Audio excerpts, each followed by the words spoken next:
Chapter 5. The National Uprising of 1857. In 1857, there was a great uprising that shook the very foundation of the British rule in India. This uprising was not a sudden development. There had been many revolts against the British previously. The revolts before 1857.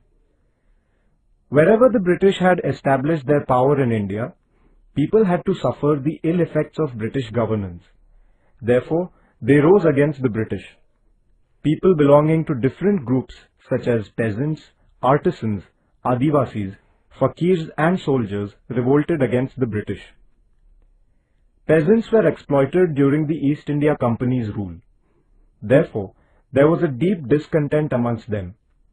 In the period from 1763 to 1857, the peasants in Bengal rose in rebellion under the leadership of the sannyasis first and later that of the fakirs. Similar revolts took place in Gujarat, Rajasthan and South India as well. The Adivasis and the forest-dwelling tribes in India also challenged British power. The British laws had deprived them of their right to earn a livelihood from the forest wealth. The Kolams of the Chota Nagpur region, the Gonds of Odisha, the Kolis, Bhils and the Ramoshis of Maharashtra revolted against the British. The Santhals in Bihar rose in rebellion on a very large scale. For several years, the British had to undertake military campaigns to suppress their revolt. The uprising of Umaji Naik in Maharashtra was also very fierce.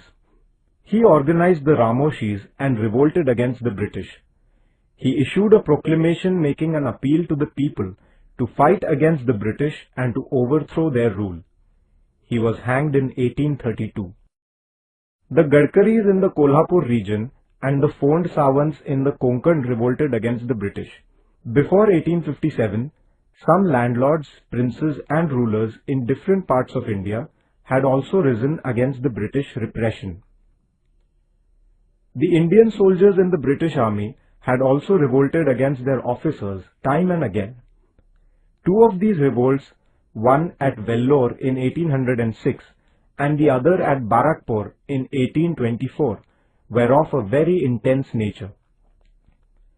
All these revolts against the British were of a localized character and isolated ones. Therefore, the British could suppress them. But even then, the discontent among the people was only suppressed. It did not die out. This simmering discontent finally exploded in the form of the uprising of 1857. It was as if a spark had suddenly set a storehouse of ammunition on fire. In 1857, the anti-British discontent seething in the different sections of the Indian society burst out in the form of an unparalleled armed revolt. The causes for the uprising of 1857. In the pre-British period, a change in the ruling power did not affect the life of the village community. The British, however, destroyed the existing order and replaced it with a new one. This created a feeling of instability and insecurity in the minds of the Indians. This feeling grew with time. Economic causes. Because of the new revenue system introduced by the British, the peasants were impoverished. Indian industries were ruined due to the British trade policy.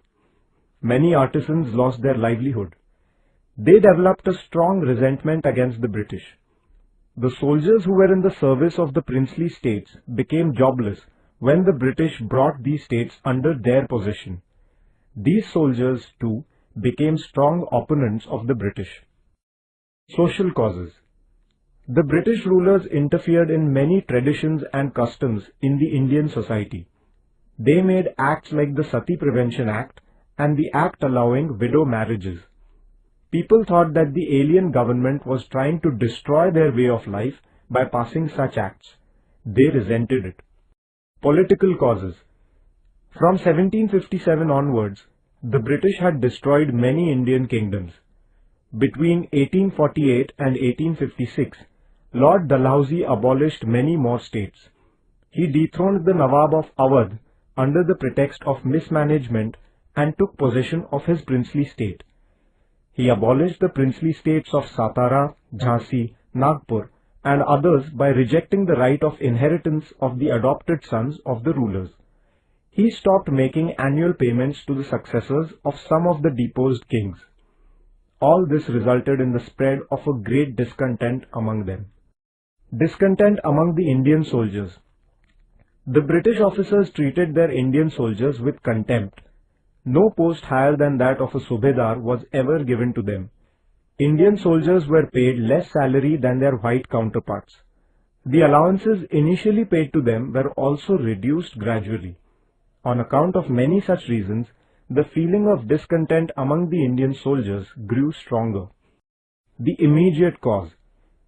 In 1856, the British gave the Indian soldiers long-range Enfield rifles and a new type of greased cartridges to be used in them. The soldiers had to bite open these cartridges. The news that the greased covering of the cartridges contained the fat of cows or of pigs hurt the religious sentiments of the Hindus as well as the Muslims, and the soldiers were enraged. The flare-up. The first salvo of the uprising was fired on 29 March 1857 in the Barakpur cantonment. The British officer who was forcing the use of these cartridges was shot by Mangal Pandey. Mangal Pandey was arrested and hanged. This news spread to other military cantonments in the country like wildfire. The entire battalion of Indian soldiers in Meerut cantonment rose in revolt. The soldiers began their march towards Delhi.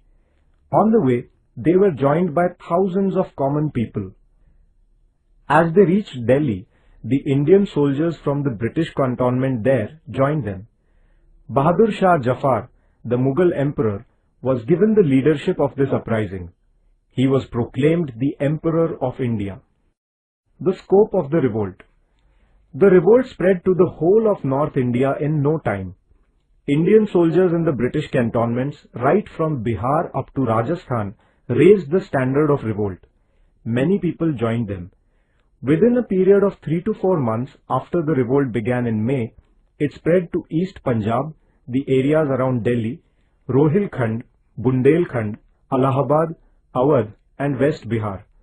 The uprising also spread to South India. There were revolts at places like Nagpur, Satara, Kolhapur, and Nargund. Women also took part in the 1857 uprising.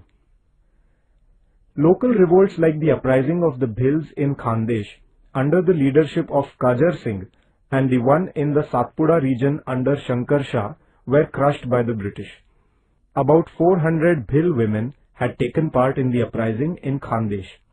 Leadership of the revolt. Though the Mughal emperor was given the leadership of the revolt, the uprising was actually led by Nana Sahib Peshwa, Tatya Tope, Rani Lakshmibai, Begum Hazrat Mahal, Maulavi Ahmadullah, Kunwar Singh, and the Mughal commander Bakht Khan. The intensity of the uprising was greater in Delhi, Kanpur, Lucknow, Jhansi, and the West Bihar regions. Bakht Khan shouldered the responsibility of defending Delhi.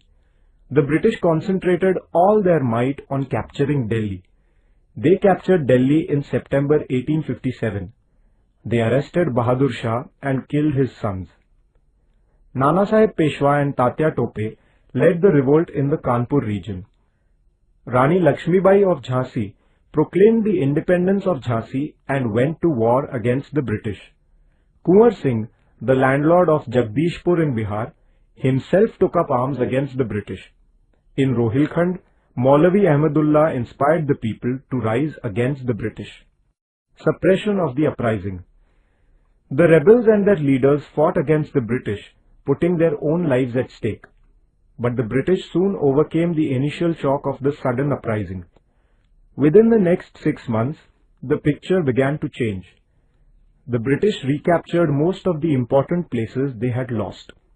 Rani Lakshmibai, Kunwar Singh, and Ahmadullah lost their lives on the battlefield. Bahadur Shah was put in prison at Rangoon. Nana Sahib and Begum Hazrat Mahal took asylum in Nepal. Tatya Tope continued his fight against the British for more than 10 months.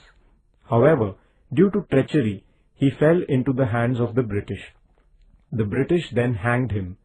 Thus, The British had suppressed the uprising ruthlessly by the end of 1858. The nature of the uprising. The uprising of 1857 began as an outburst of the discontent of the Indian soldiers. Later, common people like peasants, artisans and craftsmen also joined the rebellion. Landlords, princes and members of royal families also joined the revolt. It was a great armed struggle of the Indians to free themselves from the oppressive domination of the British.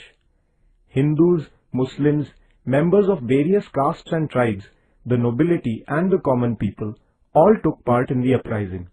Their common objective was to drive the British out of India. Therefore, this uprising acquired a broad national dimension. Why did the uprising fail? The revolt of 1857 was an event of great magnitude, but it did not end the British rule in India.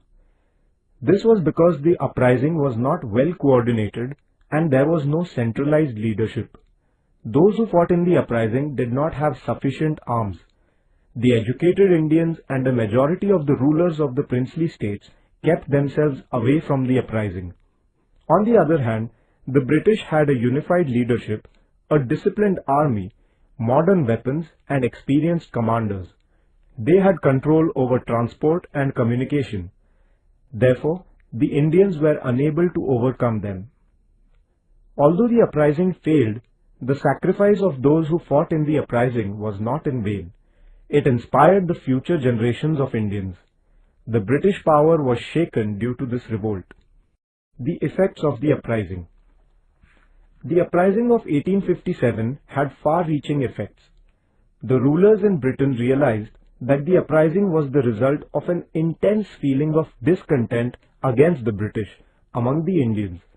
They were convinced that the British power in India was not safe in the hands of the East India Company. Therefore, in 1858, they passed the Act of abolishing the rule of the East India Company in India. The British Parliament took charge of the affairs of India. Queen's Proclamation. In November 1858, Queen Victoria of England issued a proclamation addressing the Indian people.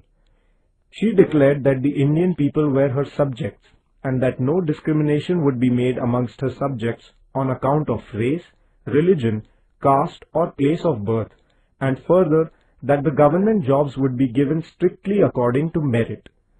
She also promised that the government would not interfere in the religious matters of the Indians.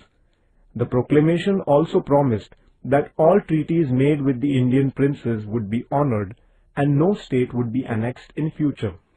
The reorganization of the British Army. The British Army in India was reorganized.